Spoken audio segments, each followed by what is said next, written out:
Hello மக்களே, எப்படி இருக்கீங்க எல்லாம்? த எக்ஸ்பான்ஸ் அப்படின்ற ஒரு சீரிஸ் ஆரம்பிச்சோம். முதல் சீசனை ஃபுல்லா முடிச்சாச்சு. ரெண்டாவது சீசன்லயும் பாதி அளவுக்கு வந்துட்டோம். ஒருவேளை இன்னும் நீங்க யாராச்சும் பார்க்காம இருந்தீங்கன்னா டிஸ்கிரிப்ஷன்ல லிங்க் கொடுக்குறேன், மறக்காம செக் பண்ணி பாருங்க. ஏன்னா அதை பார்த்துட்டு வந்தாதான் இன்னைக்கு நம்ம என்ன பார்க்க போறோம்ன்றது புரியும். ஸோ கடைசியா கன்னின்றவங்க அந்த ஸ்டேஷனுக்கு போயிருப்பாங்க. அந்த இடத்துல ஒரு ஏலியனை பார்த்திருப்பாங்க. ஸோ அந்த ஏலியன் எங்கேருந்து வந்துச்சு, அந்த புரோட்டோமாலிகூல்ஸை உருவாக்குன ஏலியனே இதுதானா, என்ன ஏது அப்படின்றத இன்னைக்கான வீடியோல பார்க்கலாம். ஆனா அதுக்கு முன்னாடி இன்னும் யாராச்சும் சப்ஸ்கிரைப் பண்ணாம பார்த்துட்டு இருந்தீங்கன்னா சப்ஸ்கிரைப் பண்ணிக்கோங்க. அப்படியே பக்கத்துல இருக்க பெல் பட்டனையும் கிளிக் பண்ணி ஆல்ல போட்டுக்கோங்க. இன்ஸ்டாகிராம்ல ஃபாலோ பண்ணாதவங்களா ஃபாலோ பண்ணிக்கோங்க. டிஸ்கிரிப்ஷன்ல லிங்க் இருக்கு. நீங்க பார்த்துட்டு இருக்கிறது வாய்ஸ் ஆஃப் தமிழச்சி. நான் உங்க டிஎன்சி. வாங்க இன்னைக்கான சீரிஸ்குள்ள போலாம். ஆரம்பத்திலேயே கன்னியை காமிக்கிறாங்க. பயங்கரமா அடிபட்டு நவுற முடியாம படுத்திருக்காங்க. அப்ப மார்ஷியன் ஆட்கள் தான் வந்து காப்பாத்தி கூட்டு போறாங்க. என்ன ஆச்சு, அங்க என்ன நடந்துச்சு அப்படின்னு சொல்லிட்டு விசாரிக்கும் போது கன்னி என்ன சொல்றாங்கன்னா, யுனைடெட் நேஷனை சேர்ந்த 6 பேர் வந்து அட்டாக் பண்ணாங்க. இல்ல 6 பேர் கிடையாது, 7 பேர். அந்த 7வது ஆளு பின்னாடி துரத்தி வந்துகிட்டு இருந்தான். எனக்கு சரியா தெரியல, அவன் பார்க்கவே வித்தியாசமா வேற ஏதோ மாதிரி இருந்தான், எனக்கு எதுவுமே ஞாபகம் இல்ல அப்படின்ற மாதிரி இவங்க பதட்டப்பட்டு பேசிட்டு இருக்கும் போது இவங்க வாயில இருந்து ரத்தம் வர ஆரம்பிக்குது. சோ அதனால அவங்களுக்கு செடேட்டிவ் கொடுத்து படுக்க வச்சிடறாங்க. கொஞ்ச நேரம் ரெஸ்ட் எடுத்ததுக்கு அப்புறமேட்டு விசாரிக்கிறாங்க. எல்லாமே டக்கு டக்குன்னு நடந்ததுனால அவங்களுக்கு எதுவுமே சரியா ஞாபகம் இல்ல. சோ அவங்க என்ன சொல்லிடுறாங்கன்னா, பூமியை சேர்ந்தவங்க தான் ஃபர்ஸ்ட் அட்டாக் பண்ணாங்க, அதுக்கப்புறமேட்டு தான் நாங்க சண்டை போட ஆரம்பிச்சோம், இதுக்கு நம்ம பதிலடி கொடுத்தே ஆகணும் அப்படின்ற மாதிரி இவங்க ரொம்ப கோவமா பேசிக்கிட்டு இருக்காங்க. ஆனா இப்ப வரைக்கும் அவங்களுக்கு உறுதியா தெரியல என்ன நடந்துச்சுன்னு. அதனால மார்ஷியன்ஸ் எப்பயுமே எடுத்துக்கிற டேப்லெட்டை கொடுக்குறாங்க. இந்த டேப்லெட் ஞாபகம் இருக்கா, ஃபர்ஸ்ட் சீசன்ல பார்த்திருப்போம். இதை போட்டுக்கிட்டாங்கன்னா அவங்களோட மூளை 10ல இருந்து 20 மடங்கு கொஞ்சம் அதிகமா வேலை செய்யும். அந்த டேப்லெட்டை கன்னிக்கு கொடுத்து மறுபடியும் விசாரிக்கிறாங்க. அப்ப கன்னி நல்லா யோசிச்சு பார்க்கும்போது தான் அவங்களுக்கு கிளியரா தெரியுது என்னன்னா, 6 பேர் இவங்களை அட்டாக் பண்ண வரல, 6 பேரும் இவங்களுக்கு பின்னாடி வந்த 7வது ஒருத்தனை பார்த்து பயந்து ஓடி வந்துகிட்டு இருந்தாங்க. அதை பார்த்து தான் கன்னியோட டீம் சண்டை போடுறதுக்காக நின்றுட்டு இருந்தாங்களா. அப்பதான் மேல பார்த்தா அந்த ஆர்பிட்ல சண்டை நடக்க ஆரம்பிச்சிச்சு. ஏதோ ஒரு ஸ்பேஸ் ஷிப் வந்து அட்டாக் பண்ணுச்சு. அந்த 7வதா துரத்திக்கிட்டு வந்தவன் பார்க்கவே வித்தியாசமா இருந்தான். அவன் ஸ்பேஸ் சூட்டே போட்டு இல்ல அப்படின்ற மாதிரி சொல்லிக்கிட்டே ரொம்ப பேனிக் ஆகுறாங்களா. சோ இதுக்கு மேல போக வேண்டாம் அப்படின்னு சொல்லிட்டு திரும்ப செடேட்டிவை கொடுத்து படுக்க வச்சிடறாங்க. அப்புறம் ரொம்ப நேரம் கழிச்சு நம்ம கன்னி ஏஞ்சதும் கன்னியோடைய புது கேப்டன், ஏற்கனவே இருந்தவர் தான் இறந்துட்டார்ல. சோ இப்ப இருக்கிற புது கேப்டன் வந்து என்ன சொல்றாருன்னா, இங்க பாரு,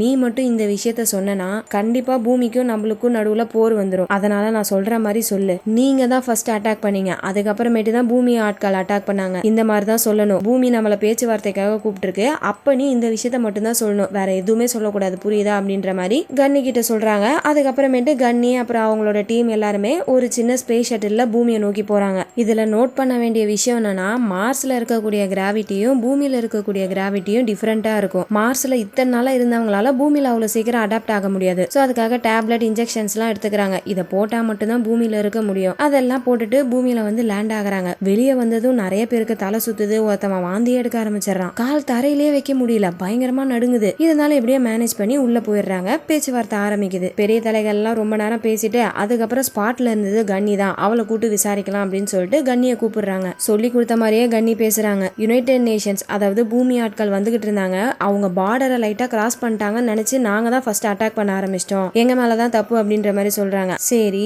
பார்டரை கிராஸ் பண்ணிட்டாங்கன்னு நினைச்சு நீங்க தான் அட்டாக் ஆரம்பிச்சீங்க, ஆனா ஸ்பேஸ்ல ஏன் சண்டை நடந்துச்சு, ஆர்பிட்ல ஸ்பேஸ் ஷிப்லாம் சண்டை போட்டுக்க ஆரம்பிச்சிருச்சு, அதுக்கு என்ன காரணம் அப்படின்னு கேட்டா நம்ம கன்னியோட பெரிய தலைகள்லாம் என்ன பண்றாங்க, கன்னி கூடவே ஒரு ஃப்ரெண்டுக்காரர் இருந்திருப்பான், அவன் அந்த தாக்குதல்ல இறந்திருப்பான், அவன் மேல பழி போடுறாங்க. அந்த பையன் தான் பேனிக் ஆயிட்டு என்ன பண்றோம்னு தெரியாம ஃபர்ஸ்ட் ஸ்பேஸ் ஷிப்ல அட்டாக் பண்ண ஆரம்பிச்சிட்டான், அதுக்கப்புறமேட்டு தான் அப்படியே சண்டை பெருசாயிடுச்சு அப்படின்ற மாதிரி சொன்னதும் கன்னிக்கு ஒரு மாதிரி ஆகுது. ஏன்னா அவகிட்ட இந்த விஷயத்தெல்லாம் சொல்லல, உண்மை என்னன்றது இவங்களுக்கு மட்டும் தான் தெரியும். கண்ணெல்லாம் கலங்குது, ஆனா ஒன்னும் பேச முடியாம அமைதியா அந்த இடத்த விட்டு போயிடுறாங்க. இதை நம்ம கிறிஸ்டின் நோட்டீஸ் பண்ணிடுறாங்க. அதனால கன்னி கிட்ட திரும்ப பேசி பார்க்கலாம்னு சொல்லிட்டு கூப்பிட்டு விடுறாங்க. இந்த வாட்டி கிறிஸ்டின் தான் ஏகப்பட்ட கேள்வியா கேக்குறாங்க. உன்னுடைய ஃப்ரெண்டு ஒரு ஸ்பெஷலிஸ்ட் தானே, ஏகப்பட்ட ட்ரைனிங் எடுத்துக்கிட்டு பயங்கர கஷ்டப்பட்டு தான் இந்த டீம்ல சேர்ந்திருக்கான், இப்படிப்பட்ட திறமையான ஒருத்தவன் எப்படி இந்த மாதிரி சில்லித்தனமான ஒரு தப்ப பண்ண முடியும் அப்படின்ற மாதிரிலாம் மடக்கி மடக்கி ஏகப்பட்ட கேள்வியா கேட்க நம்ம கன்னி ஆல்மோஸ்ட் உண்மையை சொல்லிட்டாங்க. 7வது அட்டாக் பண்ண வந்தவன் ஸ்பேஸ் சூட்டே போட்டு இல்ல, பார்க்கவே வித்தியாசமா இருந்தான் அப்படின்ற அளவுக்கு சொல்லிட்டாங்க. அதுக்கப்புறம் நம்ம கன்னியோட கேப்டன் தான், உன்கிட்ட என்ன சொன்னனோ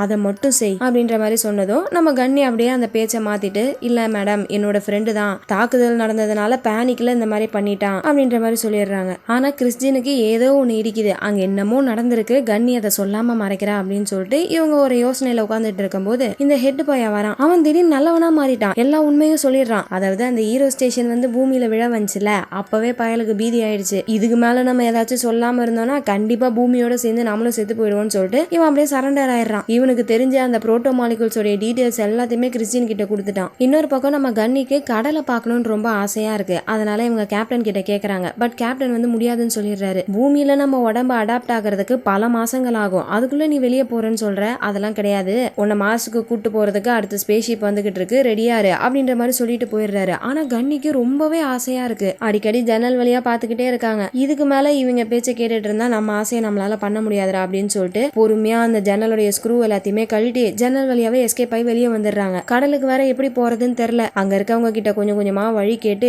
எப்படியோ ஒரு வழியா கடல் கிட்ட வந்துட்டாங்க. அவங்க கண்ணை பார்க்கணுமே, அப்படி ரசிக்கிறாங்க அந்த கடலை. செருப்பெல்லாம் கழட்டி போட்டு உட்காந்துக்கிறாங்க. கண்ணுல அவ்வளோ ஒரு ஏக்கம். ஏன்னா மார்ஸை இந்த மாதிரிதான் பார்க்கணுன்றது அவங்களோட ரொம்ப நாள் கனவு. அதனால அந்த கடலை அப்படியே ஆசையா பார்த்துட்டு உட்காந்துட்டு இருக்கும் போது கரெக்டா அந்த இடத்துக்கு கிறிஸ்டின் வராங்க. இன்னும் நம்ம பேசி முடிக்கல, நீ சொன்ன எல்லாத்தையுமே நான் நம்புறேன், இதுதானே உங்களை அட்டாக் பண்ணுச்சு அப்படின்னு சொல்லிட்டு அந்த ஏலியனோட போட்டோவை காமிக்கிறாங்க. இது ஒரு புது வகையான வெப்பன். உன்னுடைய கவர்மெண்ட், அதாவது மார்ஷியன் கவர்மெண்டால அந்த ஸ்டேஷன்ல சோதனை பண்ணப்பட்டு இருந்த வெப்பன் தான் அது. இதை யார் பண்ணிக்கிட்டு இருக்கா, எதுக்கு பண்ணிக்கிட்டு இருக்கான்னு எல்லாமே எனக்கு தெரியணும். அதுக்கு எனக்கு உன்னுடைய ஹெல்ப் வேணும் அப்படின்ற மாதிரி கன்னி கிட்ட கேட்டதும் கன்னி பயங்கரமா கோவப்படுறாங்க. ஏன்னா உங்களுக்கு ஆரம்பத்துல இருந்தே பூமியை சேர்ந்தவங்களை பிடிக்காது. எங்களோட எதிரியே நீங்க தான், தேவையில்லாம என்னோட கவர்மெண்ட் மேலேயே பழி போடாதீங்க அப்படின்ற மாதிரி இவங்க கோவமா சொல்லிட்டு உட்கார்ந்துட்டு இருக்க அந்த இடத்துக்கு யாரோ வர மாதிரி சவுண்ட் கேக்குது. சோ அதனால கிறிஸ்டின் அங்க இருந்து போயிடுறாங்க. அப்படியே அந்த சீனை கட் பண்ணி அட்டாக் பண்ணப்பட்ட ஸ்டேஷனை காமிக்கிறாங்க. இந்த ஸ்டேஷனோட பேரு கேனிமேட். இது ஒரு அக்ரிகல்ச்சர் ஸ்டேஷன்ன்றதுனால இப்ப மார்ஸ்ல இருக்கவங்களுக்கு சாப்பாடு தட்டுப்பாடு வரும். 30,000 பேர் இறந்துட்டாங்க, ஆயிரக்கணக்கான பேருக்கு அடிபட்டு இருக்கு. ஸ்பேஸ்ல வாழ்றவங்களுக்கு இது ஒரு மிகப்பெரிய அடி. அந்த ஸ்டேஷன்ல ரெஃப்யூஜியா இருக்கவங்களெல்லாம் டைகோ ஸ்டேஷனுக்கு கூப்பிட்டு போறாங்க. அந்த இடத்துல இந்த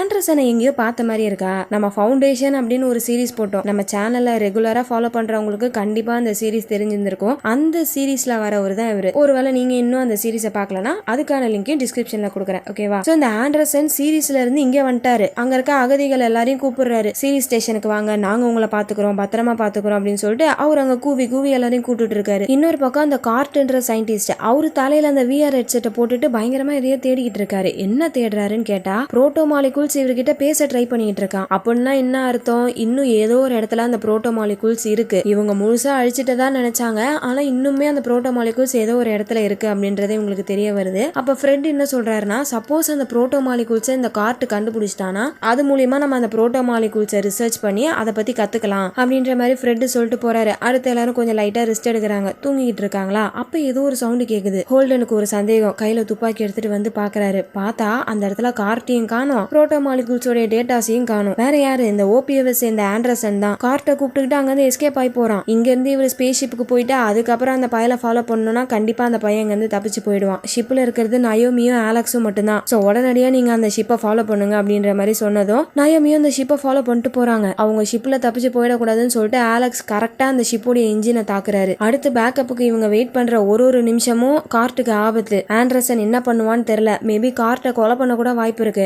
அதனால நம்மளே போலான்னு சொல்லிட்டு இவங்க 2 பேரும் கன் எடுத்துக்கிட்டு போகலாம்னு நினைக்கும் போது கரெக்டா இந்த டியோகோ பையன் வரான். அவன் மட்டும் தான் இருக்கான், ஷிப்ல வேற யாரையுமே காணோம். என்ன ஆச்சு, எப்படி தப்பிச்சு போனான்னு தெரியல. இந்த டியோகோ பையலை மட்டும் அரெஸ்ட் பண்ணி கூப்பிட்டு வராங்க. டைகோ ஸ்டேஷன்ல வந்து அவனை ஒரு செல்ல அடைச்சு வச்சுட்டு என்ன ஆயிருக்குன்னு சொல்லிட்டு செக் பண்ணி பார்த்தா அந்த ஆண்டர்சன் பையன் வேணும்னே அந்த ஷிப்ல தப்பிச்சு போற மாதிரி டிஸ்ட்ராக்ட் பண்ணிட்டு வேற ஒரு ஷிப்ல அவன் போயிருந்திருக்கான். இவ்வளவு நேரமா நயோமி ஆளே இல்லாத ஷிப்பை தான் ஃபாலோ பண்ணிட்டு இருந்திருக்காங்க. அப்புறம் கொஞ்ச நேரத்துல இந்த ஆண்டர்சன் பையன் ஒரு மெசேஜ் அனுப்பியிருக்கான். ஆக்சுவலா இந்த ஃப்ரெட் வந்து ஃபர்ஸ்ட் பூமியை சேர்ந்தவர் தான், அதுக்கப்புறமேட்டு தான் OPL சேர்ந்திருப்பாரு. அதனால இந்த ஆண்டர்சன் பையன் என்ன சொல்றானா, உனக்கு பெல்டர்ஸை பத்தி அவ்வளவா தெரியல, நாங்க எவ்வளவு கஷ்டப்பட்டுக்கிட்டு இருக்கோன்றத எங்க நிலைமையில இருந்து பார்த்தா மட்டும்தான் உனக்கு தெரியும். எதிர்த்து பேசினா ஸ்பேஸ்ல தள்ளி விட்டுருவாங்க, சொல்றதை கேட்கலன்னா தண்ணி கொடுக்க மாட்டானுங்க, ஆக்சிஜனை கட் பண்ணிடுவாங்க, ஆராய்ச்சி பண்றதுக்கு எங்களெல்லாம் ஒரு எலி மாதிரி யூஸ் பண்ணிக்கிட்டு இருக்காங்க, அதுக்கெல்லாம் நாங்க திருப்பி பதிலடி கொடுத்தே ஆவோம். நீ பூமியை சேர்ந்தவன் தானே, அதனாலதான் பூமி மேல உனக்கு கொஞ்சம் கரிசனை இருக்கு. உன்கிட்ட இருக்க மிசைலை வச்சு அவங்கள அட்டாக் பண்ணலாம், ஆனா நீ அந்த மாதிரி பண்ண மாட்ட, ஏன்னா நீயும் பூமியை சேர்ந்தவன். நீ ஒரு உண்மையான பெல்டரா இருந்திருந்தா நான் சொல்றது உனக்கு கண்டிப்பா புரிஞ்சிருக்கும். இப்போ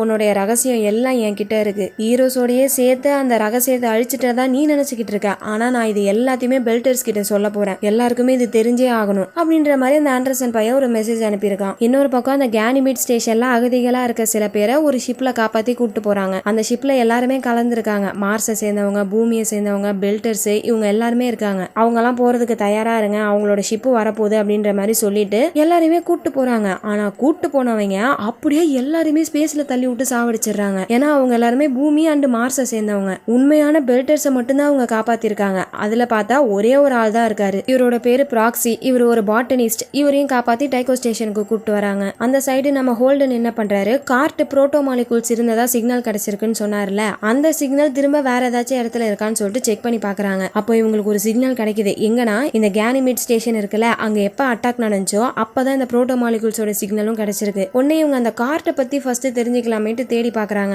அந்த கார்ட் வந்து புரோட்டோ மாலிகுல் ப்ராஜெக்ட்ல இருக்கிறதுக்கு முன்னாடி நம்ம ஜூலியோட அப்பா புரோட்டோஜன் கம்பெனி இருக்குல்ல, அதுலதான் வேலை பார்த்துட்டு இருந்திருக்காரு. அதே மாதிரியே கேனிமேட் ஸ்டேஷன்ல இருக்கவங்க யாராச்சும் இந்த கம்பெனில வேலை பார்த்துட்டு இருந்தாங்களா அப்படின்னு சொல்லிட்டு செக் பண்ணி பார்த்தா அதுல வருது, ஏகப்பட்ட லிஸ்ட் வருது. அதுல சில பேரை ஃபில்டர் பண்ணி யாரெல்லாம் எக்ஸ்பர்ட்ஸா இருக்காங்களோ அவங்கள தேடி பாக்குறாங்க. அதுல ஒரு டாக்டரோட பேர் கிடைக்குது. அந்த டாக்டர் கூட யார் யாரெல்லாம் இருந்தான்னு சொல்லிட்டு செக் பண்ணி பார்த்தா அங்க நம்ம ப்ராக்ஸி இருக்கிறாரு. உடனே அந்த ப்ராக்ஸி எங்க இருக்காங்கன்னு தேடி பாக்குறாங்க. அவர் இப்பதான் டைகோ ஸ்டேஷனுக்கு வந்திருக்காருல, உடனே அந்த லொகேஷன் தெரிஞ்சிருச்சு. வேகமா போயிட்டு ப்ராக்ஸியை பிடிக்கிறாங்க. அந்த டாக்டரை பத்தி விசாரிக்கும் போது ப்ராக்ஸி என்ன சொல்றாருன்னா, ப்ராக்ஸிக்கு ஒரு சின்ன பொண்ணு இருந்திருப்பா, அவளுக்கு ஏதோ மரபணு கோளாறு இருந்திருக்கும், அதுக்காக ஒரு குழந்தை மருத்துவரா கூடவே இருந்திருக்காரு புள்ள. இதெல்லாம் சொல்லிக்கிட்டே பாக்கெட்ல இருக்க எதையோ ஒன்ன மறைக்க பாக்குறாரு. எடுத்து பார்த்தா ஒரு பிளாஸ்க். ஒருவேளை இதுக்குள்ளதான் அந்த புரோட்டோ மாலிகூல்ஸ் இருக்குமோ அப்படின்னு சொல்லிட்டு ஓபன் பண்ணி பார்த்தா அது வெறும் சோயா பீன்ஸோட செடி தான். ஏன்னா இவர் ஒரு பாட்டனிஸ்ட்ல ஏதோ ரிசர்ச்காக எடுத்து வச்சிருந்திருப்பாரு புள்ள. இப்போ உங்க பொண்ணு எங்க இருக்கிறா அப்படின்னு கேட்டா அவருக்கே தெரியல, என்னோட பொண்ணு உயிரோட இருக்காளானே எனக்கு தெரியல. ஏன்னா கடைசியா அந்த அட்டாக் நடக்கிறதுக்கு முன்னாடியே அந்த டாக்டர் வந்துட்டு என்னோட பொண்ணை கூட்டு போனாரு. அவங்க 2 பேரும் உயிரோட தான் இருக்காங்களா இல்ல அந்த ஸ்டேஷன்ல இறந்துட்டாங்களா என்னன்னே தெரியல அப்படின்ற மாதிரி ப்ராக்ஸி சொல்லிக்கிட்டு இருக்காரு. இந்த மாதிரி ஒரு பக்கம் போய்கிட்டு இருக்கு. இன்னொரு பக்கம் ஓபி ஆட்கள் உள்ள போந்து அந்த மிசைல் ஆக்சஸ் பண்ண ட்ரை பண்றாங்க. அதாவது நம்ம ஃப்ரெட் பூமியோட மிசைலை திருடி வச்சிருப்பாருல, அவரு எப்படியும் அந்த மிசைலை பூமிக்கு எதிராக யூஸ் பண்ண மாட்டாரு, சும்மா பயம் காட்டுறதுக்காக தான் வச்சிருக்காரு. அதனால ஓபி ஆட்கள் அதை லான்ச் பண்றதுக்காக அதிரடியா உள்ள வராங்க. பட் அதுக்கான லான்ச்சிங் கோடு வேணும். ஃப்ரெட் கிட்ட கேட்டா சொல்ல மாட்டாரு. உடனே ஃப்ரெட் கூடவே இருக்க ஒரு பொண்ணு, அவங்களோட பேரு கெமி, அவங்கள சுட்டுறாங்க. எப்படியாச்சும் அந்த மிசைலை ஆக்சஸ் பண்றதுக்காக ட்ரை பண்ணிட்டு இருக்காங்க. இப்போ இந்த சிக்னல் நம்ம ஹோல்டனுக்கு வருது. இவங்களுக்கு எப்படி வருதுன்னு பார்த்தா ஆக்சுவலா அந்த ஏரியாவை நயோமி நோட்டம் விட்டுட்டு இருந்திருக்காங்க. அதனாலதான் அத்துமீறி அந்த மிசைலை ஆக்சஸ் பண்ணும்போது அந்த சிக்னல் இவங்களுக்கு கிடைக்குது. உடனே இவங்க உள்ள வந்து அட்டாக் பண்ணலான்னு வராங்க. பட் வந்தா கண்டிப்பா பிரச்சனை பெருசாயிடும். சோ அதனால புத்திசாலித்தனமா என்ன பண்றாங்க, நம்ம ஏஎம்எஸ் ஸ்பேஸ் சூட்லாம் போட்டுட்டு வெளியே வந்துட்டு அந்த ஏரியால இருக்கக்கூடிய ஆக்சிஜனை மட்டும் கட் பண்ணிடுறாரு. உடனே அந்த இடத்துல இருக்கக்கூடிய எல்லாருக்குமே ஆக்சிஜன் கிடைக்காம மயங்கி போயிடுறாங்க. அதுக்கப்புறமேட்டு ஹோல்டன் உள்ள வந்து ஃப்ரெட்டையும் கேமியையும் காப்பாத்துறாங்க. அதுக்கடுத்து என்ன பண்ண போறாங்கன்னு பார்த்தா அந்த கேனிமேட் ஸ்டேஷனுக்கு தான் போறாங்க. கடைசியா புரோட்டோ மாலிகுலோட சிக்னல் வந்ததும் அந்த இடத்துல தான். அது கூடவே இவங்களுக்கு ஒரு சந்தேகம், ப்ராக்ஸியோட பொண்ணுக்கு ஒரு மரபணு நோய் இருக்கு, அந்த நோய்க்கு மட்டும் தான் அந்த டாக்டர் ட்ரீட்மெண்ட் பண்ணிட்டு இருந்தாருன்னா எதுக்காக கரெக்டா அந்த அட்டாக் நடக்கும் போது அந்த பொண்ணை கூப்பிட்டு அந்த டாக்டர் போயிருந்திருக்கணும். சோ கண்டிப்பா ஏதோ ஒண்ணு தப்பா இருக்கு. அதனால அந்த பொண்ணையும் கண்டுபிடிக்கணும், புரோட்டோ மாலிகூல்ஸையும் கண்டுபிடிக்கணும் அப்படின்னு சொல்லிட்டு இவங்க எல்லாரும் இப்ப அந்த கேனிமேட் ஸ்டேஷனுக்கு போறாங்க. ஆனா அந்த இடத்தை சுத்தி மார்ஸோடைய ஷிப் பேட்ரோல் போய்கிட்டு இருக்கு. இப்படியே இவங்க போனாங்கன்னா கண்டிப்பா மாட்டிப்பாங்க. அதுக்காக என்ன பண்றாங்கன்னா அந்த ஸ்டேஷனுக்கு சாப்பாடு தண்ணி எல்லாம் எடுத்துட்டு ஒரு ஷிப் போய்கிட்டு இருக்கு. அந்த ஷிப்பை செக்கிங் பண்ற மாதிரி உள்ள போறாங்க. அதுல ஒரு புருஷன் பொண்டாட்டி இருக்காங்க. அவங்க 2 பேரையும் மிரட்டி இவங்க ஷிப்லயே அந்த ஸ்டேஷனுக்குள்ள போறாங்க. இந்த சமயத்துல நம்ம ஆலெக்ஸ் என்ன பண்ணுவாருன்னா ராஜ் நாட்டி ஷிப் எடுத்துட்டு போய் ஒரு ஓரமா மறைஞ்சிப்பாரு. அதாவது ஜூபிட்டருக்கு ஏகப்பட்ட நிலவு இருக்கும், அதுல ஒரு நிலவு கிட்ட மறைஞ்சிப்பாரு. ஹோல்டன் எல்லாரும் திரும்ப வர வரைக்கும் இவர் இங்கே வெயிட் பண்ணிக்கிட்டு இருப்பாரு. இந்த பக்கம் ஹோல்டன் போயிட்டு அந்த ஸ்டேஷன்ல லேண்ட் ஆயிட்டாங்க. அப்ப அந்த புருஷன் பொண்டாட்டி என்ன சொல்றாங்கன்னா, இந்த இடத்துடைய செக்யூரிட்டிஸ் இவங்க வச்சிருக்க பொருள்ல 10% எடுத்துப்பாங்களாம், இல்லீகல் தான், ஆனா எப்பயுமே நடக்கிறது போல இருக்கு. அந்த விஷயத்த சொன்னதும் ஹோல்டன் கேக்குறாரு, நாங்க வேணா உங்களுக்கு ஹெல்ப் பண்ணட்டுமா அப்படின்னு கேட்டா அந்த பொண்டாட்டி கத்துறாங்க, அதெல்லாம் நீங்க ஒண்ணு பண்ண தேவையில்ல, ஃபர்ஸ்ட் எங்க ஷிப்பை விட்டு வெளியே போங்க, அதுவே பெரிய உதவியா இருக்கும் அப்படின்ற மாதிரி சொல்றாங்க. ஆனா ஹோல்டனுக்கு மனசு கேட்கல. ஹெல்ப் பண்ணலாமேன்னு சொல்லிட்டு கன்னோட உள்ள வராங்க. அங்க வந்து பார்த்தா அந்த செக்யூரிட்டி ஆட்கள் ரொம்ப மோசமா எங்களுக்கு 10% எல்லாம் வேணாம், இருக்கிற எல்லா பொருளுமே வேணும் அப்படின்ட்டு கண்ணை வச்சு மிரட்டிட்டு இருக்காங்களா. இதுல ஹோல்டன் கடுப்பாயிட்டு சுட ஆரம்பிச்சிடுறாரு. அதுல தெரியாம இந்த புருஷங்கார மேல அந்த புல்லட் பட்டு அங்க அவர் இறந்து போயிடுறாரு. அவ்வளவுதான். அந்த அம்மா கத்துறாங்க பாருங்க, ஒழுங்கா எல்லாரும் வெளியே போயிடுங்க, கத்தி கூப்பாட போட்டு உங்களை மாட்டி விடுறதுக்குள்ள ஒழுங்கா இங்க இருந்து போயிடுங்க அப்படின்னு சொல்லிட்டு ஹோல்டன் எல்லாரையும் கத்தி வெளியே போக சொல்லிடுறாங்க. ஒரு பக்கம் ஹோல்டன் புரோட்டோ மாலிகுல் சிக்னல் எங்கேயாச்சும் இருக்கான்னு செக் பண்ணிட்டு இருக்கும் போது இன்னொரு பக்கம் ப்ராக்ஸி அவரோட பொண்ணு தேடிட்டு இருக்காரு. அப்ப ப்ராக்ஸியோட ஃப்ரெண்ட பாக்குறாரு. அந்த ஃப்ரெண்டோடைய பொண்ணையும் காணம் போல இருக்கு, உயிரோட இருக்காங்களா என்னன்னு தெரியல. கண்டுபிடிக்கிறதுக்கு ஒருத்தவன் ஹெல்ப் பண்ணுவான், ஆனா அவனுக்கு நிறைய சாப்பாடு கொடுக்கணும், கொடுத்தாதான் அவன் கேமராவெல்லாம் செக் பண்ணி கடைசியா எங்கேயாச்சும் இருந்தாங்களான்னு பார்த்து சொல்லுவான். ஆனா இவர்கிட்ட போதுமான சாப்பாடு இல்லாததுனால என் பொண்ணை கண்டுபிடிக்க முடியலன்னு சொல்லிட்டு புலம்பிக்கிட்டு இருக்காரா. அப்ப நம்ம ப்ராக்ஸி வந்துட்டு, நானும் என் பொண்ணை தான் தேடிட்டு இருக்கேன், என் பொண்ணை தேடும் போது நான் உன் பொண்ணையும் தேடிட்டு வரேன் அப்படின்னு சொல்லிட்டு இந்த விஷயத்த ஹோல்டன் கிட்ட சொல்லி அவங்க எல்லாருமே அந்த பயல போய் பாக்குறாங்க. அவனா ரொம்ப திமிரா பேசுறான், அதெல்லாம் ஈஸியா கண்டுபிடிச்சிடலாம், ஆனா கையில காசு வாயில தோசை, எனக்கு தேவையான பொருளை கொடுத்தீங்கன்னா நான் உங்களுக்கு ஹெல்ப் பண்ணுவேன், ஆனா அதுலயும் 100% உங்க பொண்ணு கிடைப்பாளான்னு தெரியாது, சும்மா செக் பண்ணி பார்க்கலாம், இருந்தா உங்களோட லக்கு தான் அப்படின்னு சொன்னதும் ஏஎம்எஸ்க்கு பயங்கர கோவம் வருது. இவர் வந்து ஒரு மினி ஹல்க் மாதிரி, பேச்செல்லாம் கிடையாது, அதிரடி தான். அந்த பயல புடிச்சு மூஞ்சில பொக்கு பொக்கு பொக்குன்னு குத்துறாரு பாருங்க, விட்டா குத்தியே சாவடிச்சிருவாரு போல இருக்கு. ஏஎம்எஸ் எப்படியோ தடுத்துட்டு அந்த பையன் கிட்ட கேக்குறாங்க, என்னப்பா வாங்கினது போதுமா, இப்ப ஹெல்ப் பண்றியா அப்படின்னு கேட்டதும் இதோ பார்த்து சொல்றேன் அப்படின்னு சொல்லிட்டு கேமராவெல்லாம் செக் பண்ண ஆரம்பிக்கிறான். அவங்க போற வழியில இருக்க கேமரா எல்லாத்தையுமே செக் பண்ணிக்கிட்டே வரான். அப்படியே பாத்துக்கிட்டே இருக்கும்போது ஒரு கட்டத்துல அந்த இடத்த தாண்டி கேமரா இல்ல போல இருக்கு. சோ அதுக்கு மேல அவங்க எங்க போனாங்கன்னு தெரியல. இப்ப அந்த இடத்துக்கு போனாதான் அவங்க எங்க போயிருக்காங்க என்னன்றதை கண்டுபிடிக்க முடியும். உடனே இவங்க எல்லாரும் கிளம்பி அந்த இடத்துக்கு போக அப்படியே அந்த சீனை கட் பண்ணி இந்த பக்கம் பூமியை காமிக்கிறாங்க. பூமியில இருந்து ஒரு ஸ்பேஸ் ஷிப் கிளம்பி வீனஸை நோக்கி போகுது. எதுக்காகனா ஹீரோ ஸ்டேஷன் போயிட்டு மோதுச்சுல, அந்த ஹீரோ ஸ்டேஷன் இன்னும் இருக்கா என்ன ஏதுன்னு பாத்துட்டு வரதுக்காக தான் போறாங்க. அப்படி போயிட்டு இருக்கும் போது இவங்களுக்கு திடீர்னு ஒரு மார்ஷியன் ஷிப்போடைய சிக்னல் கிடைக்குது. இவ்வளவு நேரம் அந்த ஷிப்பை இவங்க பார்க்கல, டக்குன்னு வந்திருக்கு. அப்படின்னா என்ன அர்த்தம், அந்த ஷிப்ல ஸ்டெல்த் டெக்னாலஜி இருந்திருக்கும் போல.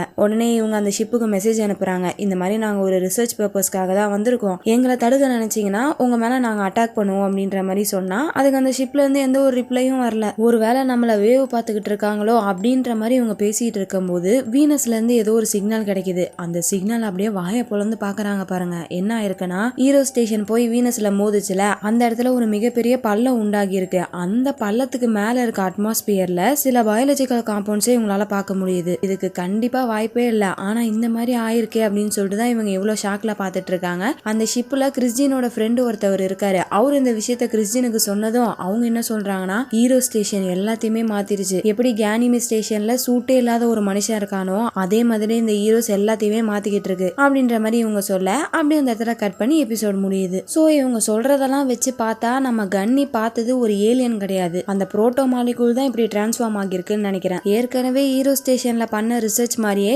இந்த கேனிமிட் ஸ்டேஷன்லயும் ரிசர்ச் பண்ணிருப்பாங்கன்னு நினைக்கிறேன். அதுதான் இந்த மாதிரி உருமாறி இருக்கு. சோ என்ன ஆக போகுது என்னன்றத அடுத்த பார்ட்ல பார்த்து தெரிஞ்சுக்கலாம். அண்ட் அடுத்த பார்ட் தான் இந்த செகண்ட் சீசனுடைய கடைசி வீடியோ. ஸோ மிஸ் பண்ணாம பார்க்கறதுக்கு நம்ம சேனலை சப்ஸ்கிரைப் பண்ணி வச்சுக்கோங்க. அந்த வீடியோவில் உங்களை மீட் பண்றேன். அது வரைக்கும் நீங்க பார்த்துட்டு இருந்தது வாய்ஸ் ஆஃப் தமிழச்சி. நான் உங்க டிஎன்ஷி. பாய்.